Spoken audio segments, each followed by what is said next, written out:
Spaniard, but how about this from Anthony Edwards? He went up high, came down hard. Wood, who said he's got this game circled. He had it circled. Look at this. Oh, left-handed to KCP to score. Wait a minute. Did you see that pass? That's what I just said. Did you see that pass, What a Bill? pass by LeBron. Quickly, left hand. Bonus for a while here in this fourth quarter. Each team with one timeout left. Chance at the last shot. Jokic a chance to tie it. Oh! Jokic hits it! And we are headed for overtime as Nikola Jokic buries a long two. Places ground. There's a 3.5-second difference shot clock to game clock. Getting into the face of Kyrie. Behind the back. Oh! Big finish! Jared Allen on a razzle-dazzle feed from Kyrie Irving. This is absolutely filthy. Kyrie Irving slides through the defense, makes it look easy around the back. The throw down by Jared Allen. Whew, shut it down. Rozier.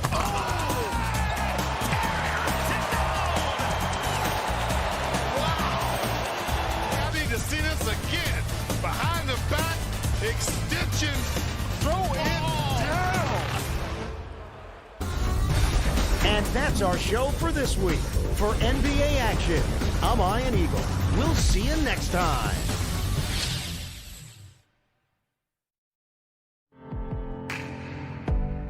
Welcome to the National Civil Rights Museum here at the historic Lorraine Motel.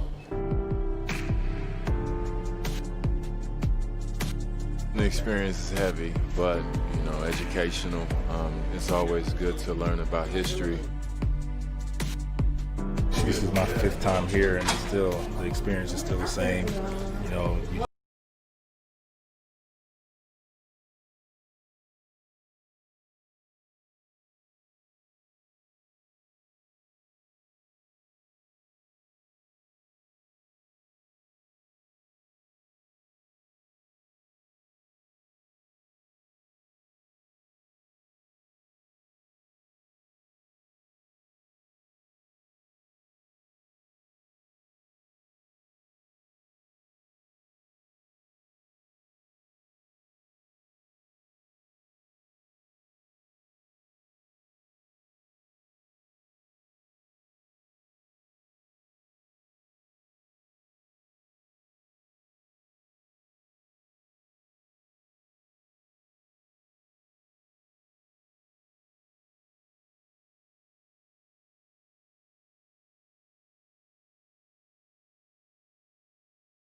Kings basketball on NBC Sports California is brought to you by Toyota.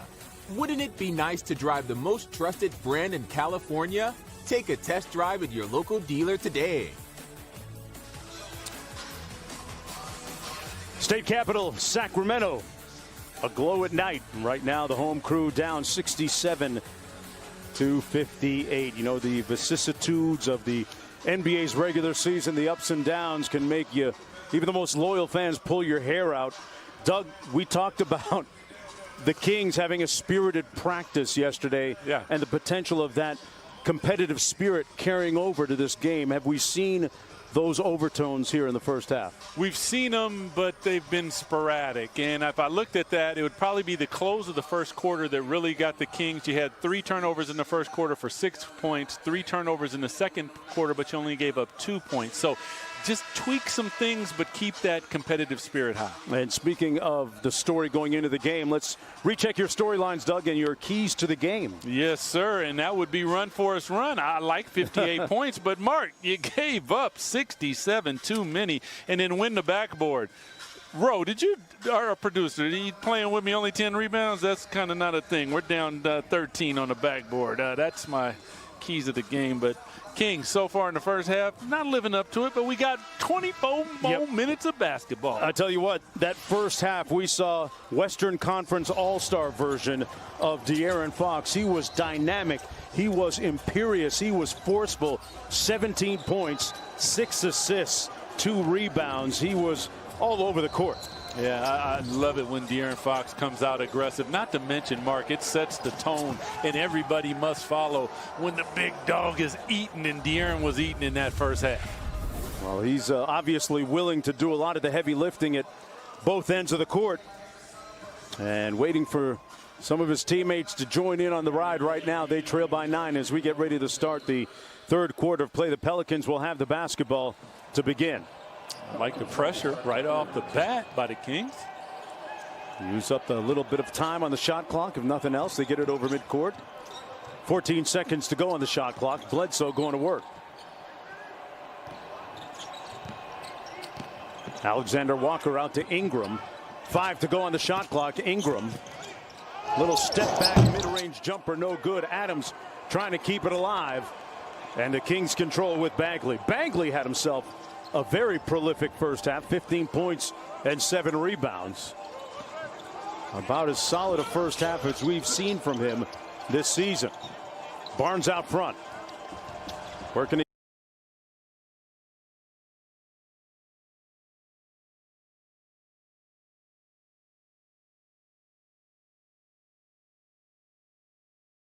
With 4:58 to play in the first quarter, the Clippers trailing by 2. Mentioned shorthanded. Miles Turner out with a finger injury that occurred in the Blazer game. But you see the 4.2 blocks. It is very impressive, and this is easily the best year that he has had. His numbers aren't necessarily bigger in terms of scoring or rebounding, but his defensive impact has been off the charts. You can imagine when you have him at the 5 blocking shots and Sabonis on the offensive boards as the foreman. That's a pretty good twosome on the front line. Late in the clock for Kennard. Missed the tune on the wing. Kennard forces up the shot. Good effort there by Zubac after he noticed the ball did not touch the iron. Turnover, Clippers. I think if Luke had that opportunity back again, he's not happy with the way that thing wound up. He got caught. Wasn't quite sure what he wanted to do. Then he realized it would have been a violation, so he just got it up there hoping for an offensive rebound. Brogdon. What a find inside to a cutting McDermott, and he lays it in, 23-19. We mentioned this at the top of the show. Pacers might be shorthanded, but this will be a 48-minute battle if the Clippers are not ready. Batum looking, I think, to draw the contact. He does not, but he knocks down the three in what has become his hard place. Has hit more threes in the left corner than any other player in the league. Rocked it back the other way.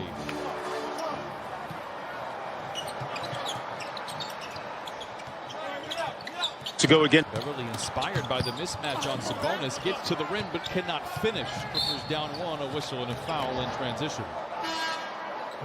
Let's watch Batum. See if he's jumping into the defender to try and pick up the foul call on the shot. And then the defender, McDermott, right there looks at the referee and says, he jumped in with his body to me. Batum even may have mentioned that to McDermott.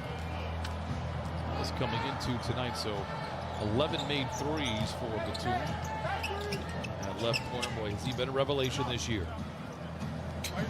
Sabonis given space. He can knock down that shot. It hasn't gone for him here in this young season, but he is a skilled basketball player all the way around. Pacers lead by one. Clippers with the ball. Really tripped up to maintain possession as he gives to Morris, who has just checked in. Senior coming off a season-high 18 in Sacramento. Long two for him. Brogdon kicks the rebound back over to Beverly. A whistle. We're going to say 14 on the shot clock. We say Brogdon did not have possession. Tyloo seems to have no issue with that. Clippers 9 of 15 from the field. Pacers 9 for 20. If you take away McDermott, they are 3 for 10. McDermott 6 for 6, including a hat trick of threes in this first quarter.